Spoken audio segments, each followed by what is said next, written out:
two examples put before us. This ties into the encouragement Paul has been giving in the commands really since chapter 1, verse 27, of that idea of live a life worthy of the gospel, live in a way that fits being a citizen of heaven. He's going to give us two examples. And so you could sum this up this way. God sends encouragement through the example of Christ's servants. Receive them with joy and honor them. And then you could also add, follow their example and be one of them.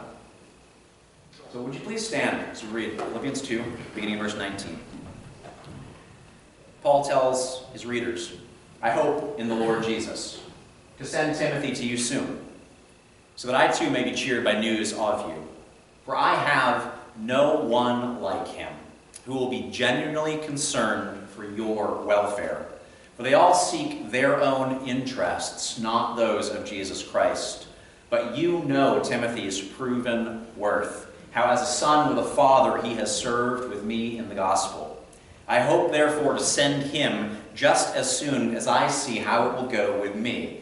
And I trust in the Lord that shortly I myself will come also.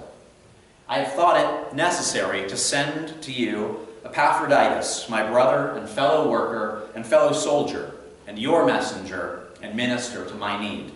For he has been longing for you all, and has been distressed because you heard that he was ill.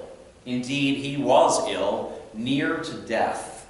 But God had mercy on him, and not only on him, but me also, lest I should have sorrow upon sorrow. I am the more eager to send him, therefore, that you may rejoice at seeing him again, and that I may be less anxious. So receive him in the Lord with all joy, and honor such men. For he nearly died for the work of Christ, risking his life to complete what was lacking in your service to me. You can be seated. So again, God sends encouragement through the example of Christ's servants. And Paul, the only command in the entire two paragraphs, says to receive them as they are sent with joy and to honor them. And I want you to start thinking about this question, because this comes up often in this book. As Andy introduced the book weeks ago, joy is an undercurrent through all of this letter. The emphasis is on encouraging the spread of the gospel, but out of that comes joy. Paul finds joy in his partnership with the Philippians, in their service to him, in this faithful witness of both Timothy and Epaphroditus, and the fact that he had said to them at one point, complete my joy, left us understanding that his joy was yet to be filled. He still was looking for more, and yet that also implied that it's possible to find your joy sort of topped up and overflowing. But he puts the source of that joy really plainly for us in the work of the gospel. So I think we need to ask, is that the case for us? And, thinking about this, I myself, and I think most all of us at times would say, we're not full of joy. Paul himself said he wasn't full of joy. He wanted to be filled. We can be glum, disappointed, discouraged, all kinds of different things. We can grieve, we can be sorrowful, and yet he offers this before us here again, possibility of finding joy.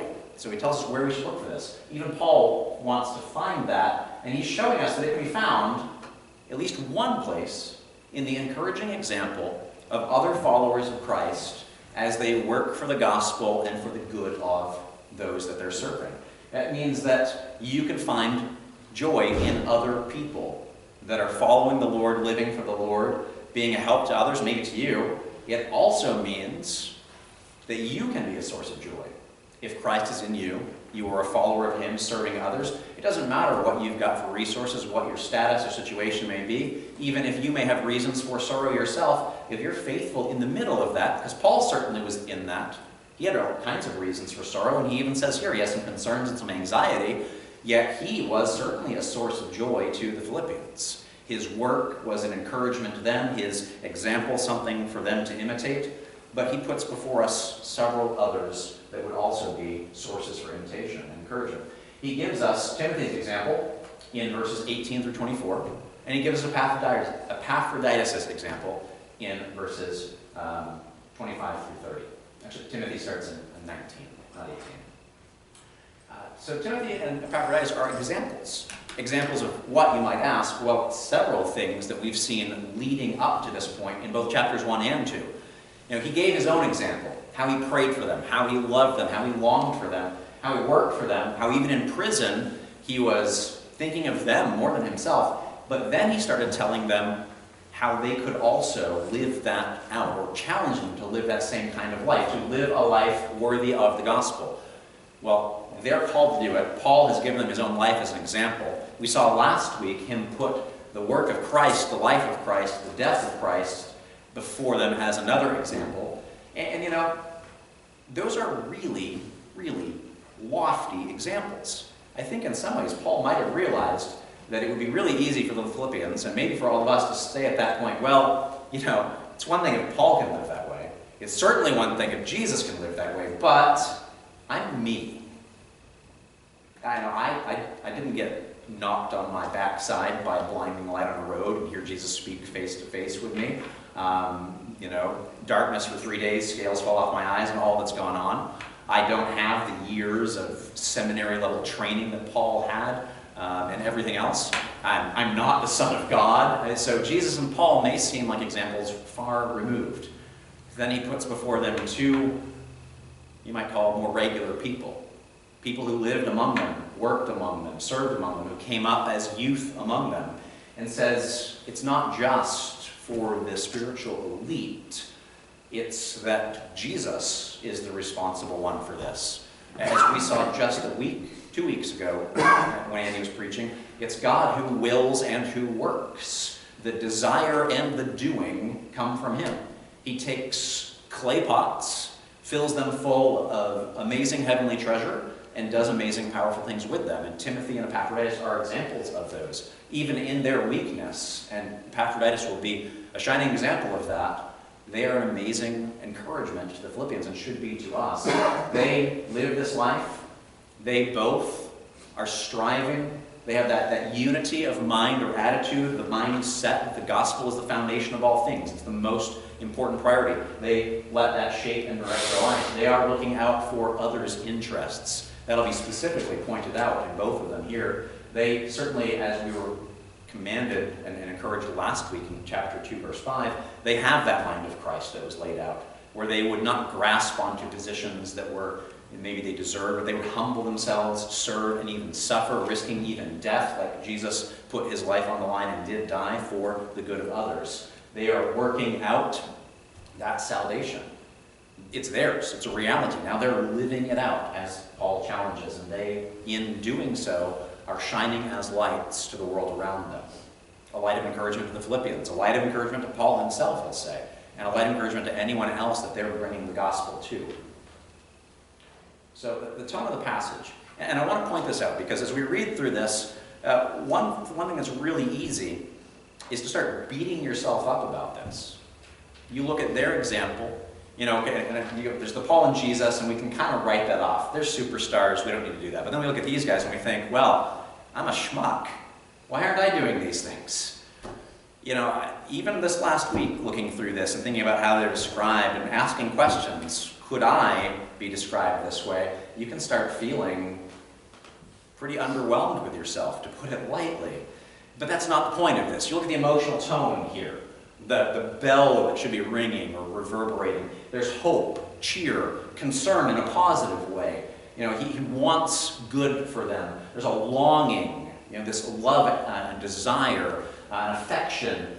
Sorrow, not as a bad thing, but sorrow, he's expressing how difficult it would have been to have lost Epaphroditus. That's how important he is, how much care and how much encouragement he gets from him. The eagerness to be of the work of the gospel and to serve other people. An anxiety for their good. A concern, not based out of fear, but out of love. Then joy and honor, all of that to say, this is an emotionally charged passage. And for me, I thought the best way to sum it up is to say it's just full of this reverberating love. And reverberating describes that, if you walk into a cave, or if you've ever been in this room when all the chairs are gone and there's no one here, and you speak, and you hear your voice come back, it echoes. To reverberate, it bounces off of one wall, off of another, back and forth between. Well, you've got that happening with all of these relationships, Paul and the Philippians have this reverberating love. He's lived and suffered for them. They have given out of their poverty to support him. They've sent dear people from their own church to minister to him, sacrificing their own good. I mean, they took potentially, some people think Epaphroditus was their pastor, and sent him off to help Paul for an undetermined amount of time. That takes something to say, we'll be okay, and to release resources from your own body to serve other people, just trusting God to fill in the void. So Paul and the Philippians have this back and forth. We certainly see it with Paul and Timothy. He sees Timothy as a son in the faith. Timothy, him as a father. There's this mutual love for one another. We'll see in a little bit how much trust Paul had in him. Paul and Epaphroditus, he describes in this, Epaphroditus came as a servant to him, and he cares greatly about him. He cares greatly about what Epaphroditus cares about, wants to send him back. And then, of course, those two have their own love back and forth for the people of the church in Philippi. Timothy, we see, is going to go seeking their interests, not his own. He's genuinely concerned about them. And, he says they know Timothy's proven worth. They've seen him in action. They've heard him because Paul was there with Timothy. He brought Timothy with him. Timothy had suffered along with him and Silas. It doesn't say if he was in the prison with them or not, but he certainly was there during the days of persecution in the city of Philippi. And then Epaphroditus also, obviously, loves his people, loved by his people. This entire passage just has that bouncing back and forth. And that's meant to be an encouragement to them and to all who read it, that they would, one, be encouraged by the fact that they are loved, be encouraged then to continue to grow in and to express that back. It came to them, it came from them, and it should go on and on in that way. So we sum this up already. God sends encouragement through the example of Christian servants, Christ's servants.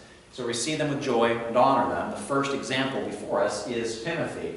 You could say he's summed up in this passage as one who has genuine concern for others' interests. And if you remember back just a couple of weeks or so, you should recall that kind of language being specifically used by Paul to tell the Philippians what was expected of them. Now, Timothy himself, if you'd like to learn more about it, you can find him introduced in Acts chapter 16. Just briefly, Paul's traveling through Derbe and Lystra, finds a disciple there named Timothy. Apparently, he'd already come to faith through, we'll find out later in a letter Paul writes to him, the strong example and teaching of his grandmother and his mother. So Timothy there is the son of a Jewish woman. He's a believer. She's a believer. His father's a Greek.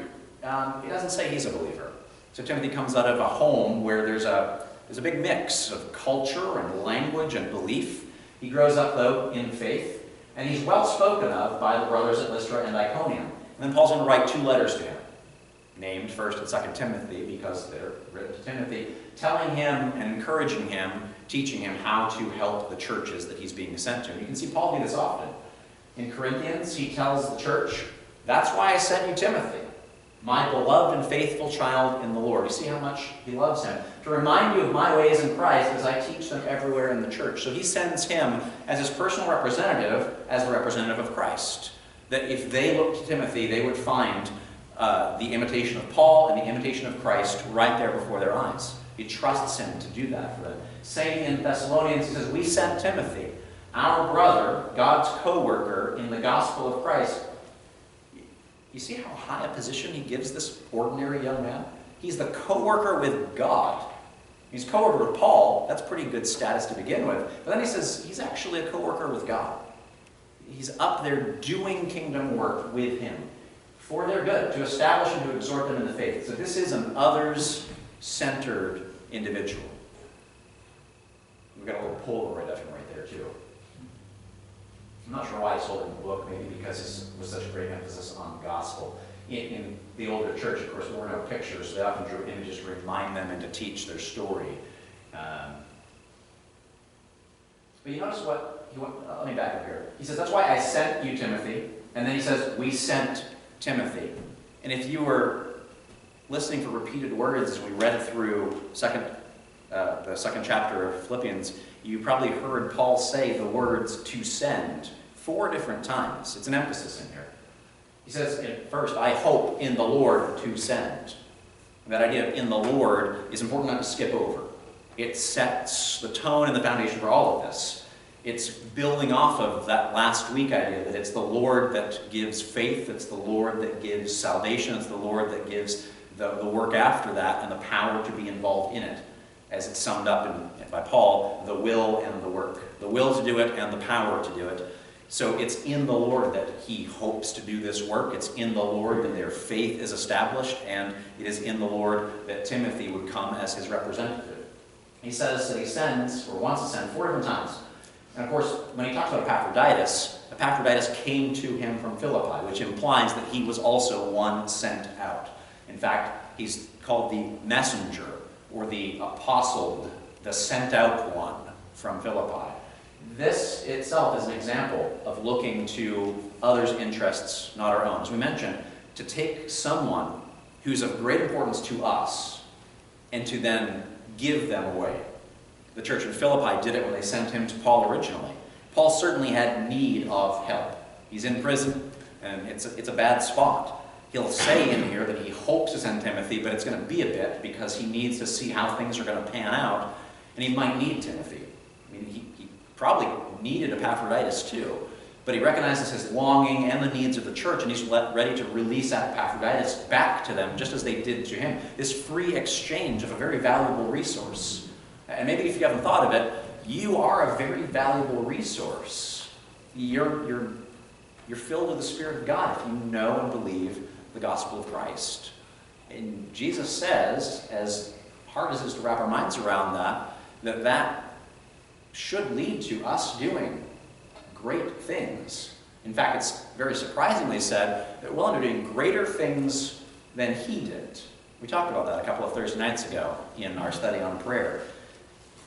And he is letting go of one of those who could be there to do great things with him.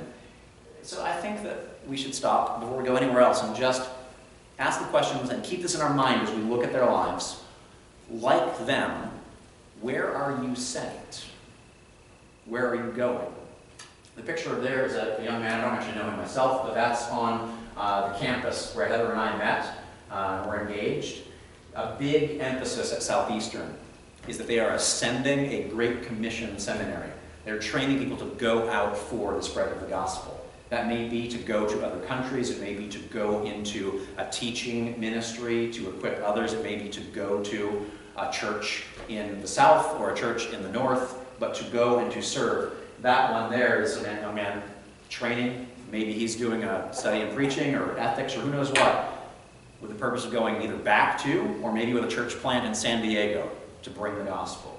If you just Google, "I'm going Southeastern," you'll find picture after picture they posted online of students who are making that commitment, professors who are saying, this is our perspective. We recognize that we all are sent, and we all are going. It's just assumed when Jesus leaves the Great Commission, he doesn't really say go. He says make disciples as you're going. So that should happen. And you are going to leave the doors today, right? You're going to go somewhere. There should be a disciple made along the way if possible. So in the Lord, where are you going? And maybe more intentionally, where are you sent? Maybe that sometime the church has that opportunity to send people out on mission trips, short-term or long, on church planting efforts, local or far. So Paul wants to send him out, but he says, as we wrap up verse 1, so that I may also be cheered by news of you. He says look to others' interests in a previous verse, but now it seems like he's looking for his own joy. Is there a conflict there? Is he using them to make something much of himself? I don't think so. I think what you're seeing here is a really wonderful economy, the way things work in the kingdom of God. That your desires, when God's desires become your desires, then you can do God's work while you're actually doing something that makes you happy. He's made these people his interest. And by serving them and caring for them, he's actually going after his own interests while going after their interests. It's the two birds, one stone kind of idea. Because he doesn't have his own selfish interests separate from their interests, he's not trying to serve two masters, he's not getting pulled in two ways. He makes their interests his interests because their interests are Christ's interests. And really, he's just interested in Christ. And then as he pursues that, all of his interests are met. And in the end, I think that most of us, if we're honest, when we look at that last question, would say no. We really can't find joy in selfish pursuits anyway. If we've been trying that long enough, I think we all know that that just doesn't work. Those things fail. And sometimes our eyes get open and we realize how shallow it is, how selfish, and instead of leading to joy, they actually are like negative in the bank, and we end up with guilt and shame instead. So finding that there's a way to find joy for ourselves without being selfish, without piling on guilt and shame, I think is a really amazing thing. So he describes this one he wants to send, Timothy, as one genuinely concerned for their welfare. In fact, he says, I have no one like him. He literally says, there is none like souled with me as Timothy. Or if you, like my wife, are a fan of Anne of Green Gables, Timothy is his kindred spirit. They have the same deep-seated enjoyments, loves, desires. They're not exactly the same person. They're not carbon copies. But when it comes down to it, they connect at the deepest level because they connect in Jesus. They would both, as Paul has already said, be able to say that from their perspective, to live is Christ, to die is gain. Timothy is on board with this. He gets it, and together they live and work in that same direction, pulling together, not opposite.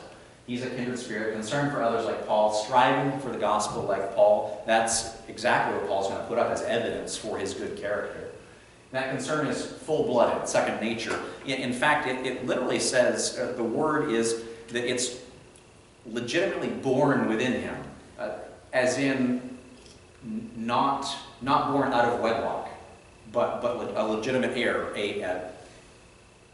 It's part of who he is at his very core. And unlike those who were preaching of rivalry, self-gain, he tells us Timothy is one of those positive sort. He's seeking after the things of Jesus. And from that, you see that Paul makes equal, or puts side by side for comparison, the interests of Jesus and a genuine concern for others' welfare. Those overlap. In seeking the things of Jesus, or you could say in seeking the kingdom, and we are certainly told to seek first the kingdom, God and his righteousness, and then find all the other things we need added to us. In seeking the things of Jesus, which is synonymous, parallel, the same thing as seeking the interests of Jesus, the kingdom of God, the interests of Jesus, he equates that with genuine concern for others' spiritual well-being. So, seeking the kingdom can be done, must be done in part, by serving people in the gospel. Now, if you read Matthew 6 and you wonder, what does that mean? How do I seek the kingdom? Paul is showing here at least one way, is that all of us are called to be in the ministry of the gospel for the good of others. That'll work itself out in different ways for each one of us for sure, but nonetheless, it should be and must be part of it. Timothy was faithful. Closes the description of him by saying, you know his proven worth, his character, his high quality. That's a 99.99% ounce of gold right there. That is a thing of proven worth. It's been weighed and measured, you can't read it probably, by the Swiss bank. Swiss gold, I mean, that is the world standard, isn't it? You know that it's not going to get any better than that. That's what he's saying. Timothy is like Swiss gold as far as spiritual character goes. He's proven that by his faithfulness in the gospel, by being like this loyal son to Paul. And you can look at what happened in Acts 16 in Philippi, and then from then on, knowing Timothy was often with him when he hadn't been sent out to another church, he lived through much of what Paul will describe as his own laundry list of sufferings. Shipwrecks, troubles without, troubles within, not having enough food, storms, etc., prisons, beatings. He stuck with him through all of that. He saw, and he barely met Paul in the city of Philippi, and Paul and Silas are dragged off to prison. Now, what do you say if that happens to someone you first met? Do you plan a coffee the next day? I'm going to steer clear of that trouble, right? People who get themselves in jail, generally not part of the crowd your mother tells you to hang around with. Not so with Timothy's mom, though. You know, she was a believer. She was strong in the gospel. She probably said, why don't you go over there and help them out? Don't worry if they throw you in there too. God is good. But he took out the family business too. I mean, you think about it. That's how things used to be. If you were a cobbler, your son learned to cobble shoes too. If you were a farmer, they grew up working the farm. He's a minister of the gospel. And like a son after the father, Timothy steps in, puts on the apron, takes care of the family business. You could say that's true of all of us. God calls us his children. We are his family.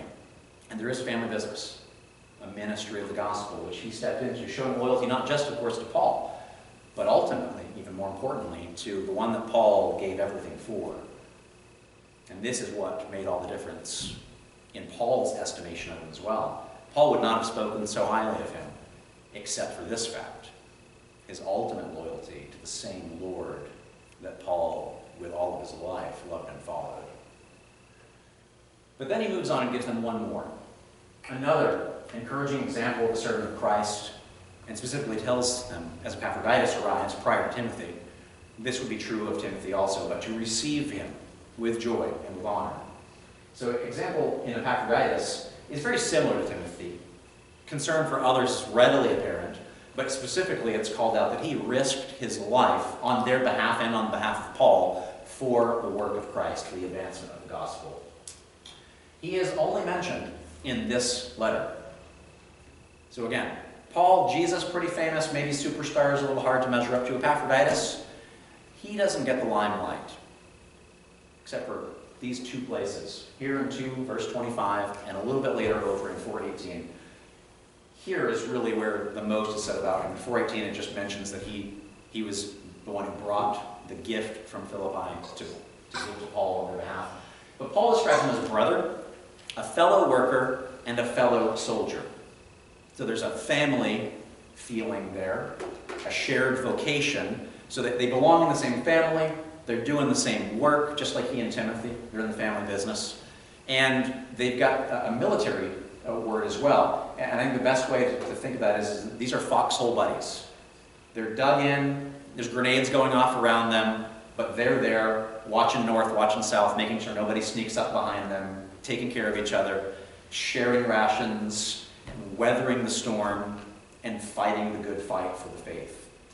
You know, that says something. You know, who do you trust your back to when things are really bad? He just said it's Epaphroditus for him. That's high praise. He also describes him, as the Philippians would already know, as their messenger to him, their minister to him. So he came out from the church of Philippi. And again, there are many who think that he may have been one of the elders there, the pastor of that church perhaps. But he certainly is highly trusted. The church collected money to support Paul in his ministry, and they gave it to him and sent him out. And you know, all that may be said about the peace that Rome brought and stability to the area and the Roman roads, it was not easy to get from Philippi to Rome. Most people would walk for a ways, take a ship across, I think it's the Adriatic, and then walk some more. It's at best a 6-week travel, and it could be up to 3 months, depending on weather and other conditions. That's a long way to go, with a lot of opportunity for problems. Because again, while there's peace on an open road in a rugged place, there's also plenty of brigands carrying a whole pile of gold with you, or whatever that currency was they were using, could be dangerous. Being alone in the wilderness too, there's animals. It's different than walking around today. You know, we have drastically changed the landscape of the world. You know, you think about frontier days here, and you have to worry about running into animals alone in the wilderness. You know, not the case anymore. I haven't seen a deer with horns on it since I was 9 during hunting season. Or bear or anything else. Yeah. In their day, though, you could run into wolves, other predators. He walks this path, trusted in that wealth, but maybe even more important, trusted to represent them. He's coming with news of the work of the gospel, news of the state of the church, telling Paul a report about their faithfulness, and they're trusting him to do that honestly, well, not to play favorites, not to use that position for his own advantage, not to throw anyone from Philippi under the bus. They said, in doing so, this is a man we trust implicitly, just as Paul would say on his return. Now, he goes on and says that he is longing for them. That's why, one reason he wants to send him back. He's been longing for all of them, and in fact, he's been distressed. He's been distressed because they heard he was ill. Now, unlike Timothy, he doesn't directly tell us that he was seeking others' interests, but think about what's implied here. He, like the others who's already been listed, Paul, Timothy, Jesus, is concerned for others. He's longing to see them. But this really, I think, just portrays it so well. He is so concerned for them that it troubles him in his soul that they are concerned for him. He is so concerned for them, he doesn't want them to be concerned for him, even though he was on death's doorstep. The fact that they heard about that and they got concerned about him just ate him up. Paul describes that illness for them as nearly fatal. Thanks God that he was merciful to Epaphroditus and to Paul himself, that he didn't have to face the loss of one who was so dear and so useful in ministry. According to Paul, he risked his life for the work of Christ. That means he likely got ill on this 6-week to 3-month journey, taken by foot across rugged terrain and by boat across troubled seas. You know, some of us just get sick being on a boat. Imagine getting onto the boat when you already were, 104, and you couldn't keep your oatmeal down that morning. He's now carrying on, hoping he's going to make it. He's got such a weight entrusted to him. He's not willing to give it up. Paul literally says he gambled his life for the work of Christ. He put it all on the line. That's that picture of all the chips in. He went to Philippi from Rome, and Paul says that is an example that should encourage you. He's one who came out of your church. He's one of you. And this is the example he set. This is the power of Christ at work in him. I'm sending him back to you now. He's better, obviously. And that's going to be a help to you and an encouragement to do the same. So he says, receive him, again, in the Lord. Paul says that phrase several times in this letter. He opened this passage we're looking at with that idea. I hope in the Lord to send Timothy. And he tells them that on the other side of this, he's going to send in the Lord. He shows up. He shows up in the Lord, so you should receive him in the Lord. It's the open and the close. It's the bookends. It's God who wills this. It's God who will work it. It's in the Lord that they share faith. It's in the Lord that he is working. It's for the Lord that he risked his life, and it's for their good in the Lord that he's returning. So Epaphroditus and the Philippians shared that faith, and of course the work. And so he wants them to share joy in that work. And ultimately that is all to give glory back to Christ. It's not to glorify Epaphroditus, or Paul, or Timothy.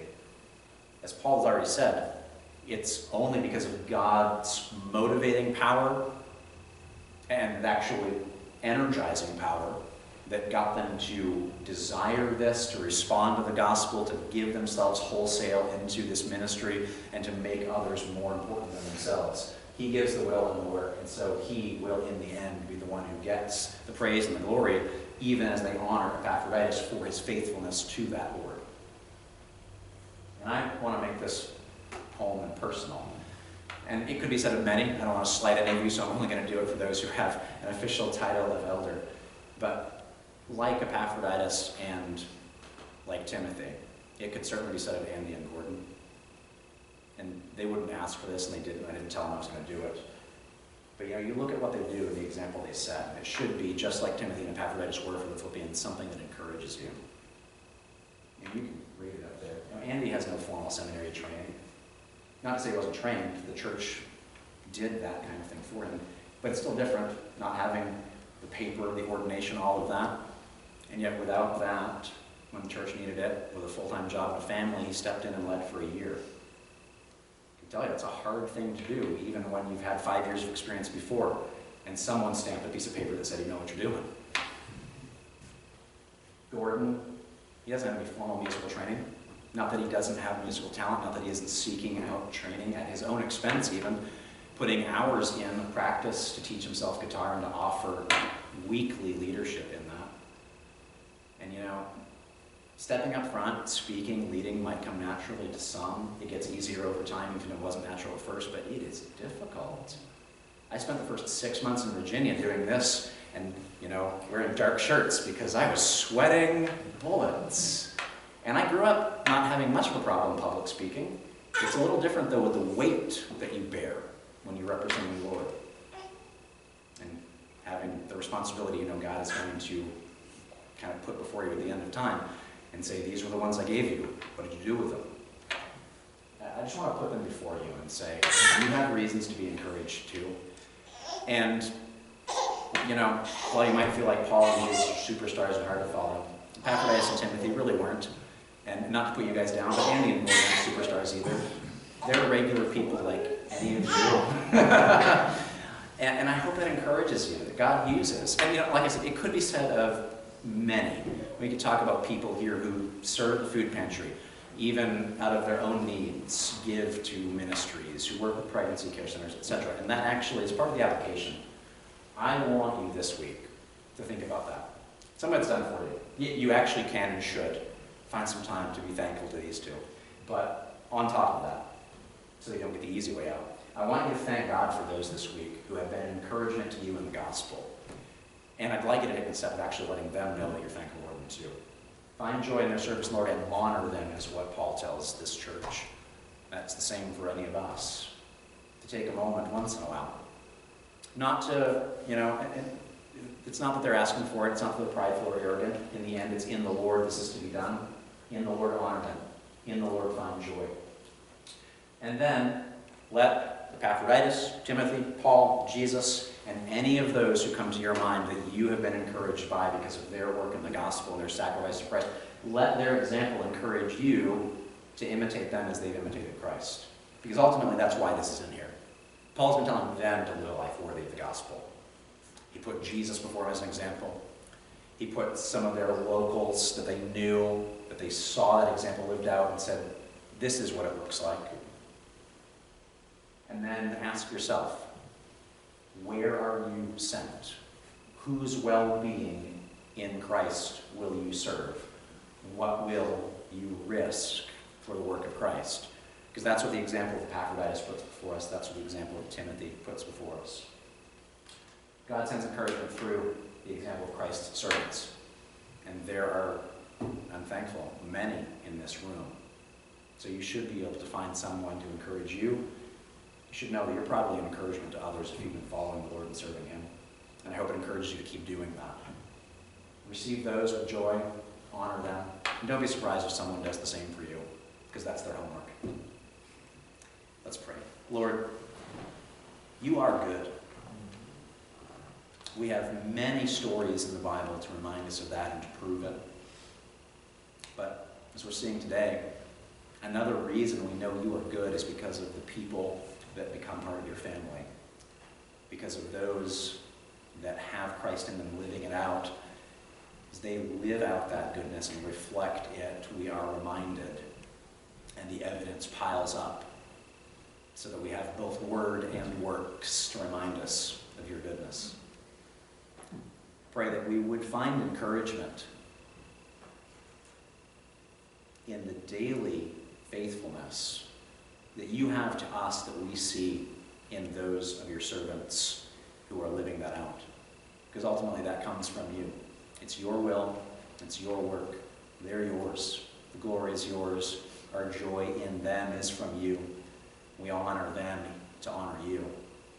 And I pray that it would be an encouragement to us to do and to be the same, to imitate those who are imitatable in Christ, to follow in the footsteps of those who are living that life worthy of the gospel, to learn from that example what it means to be a citizen in your kingdom.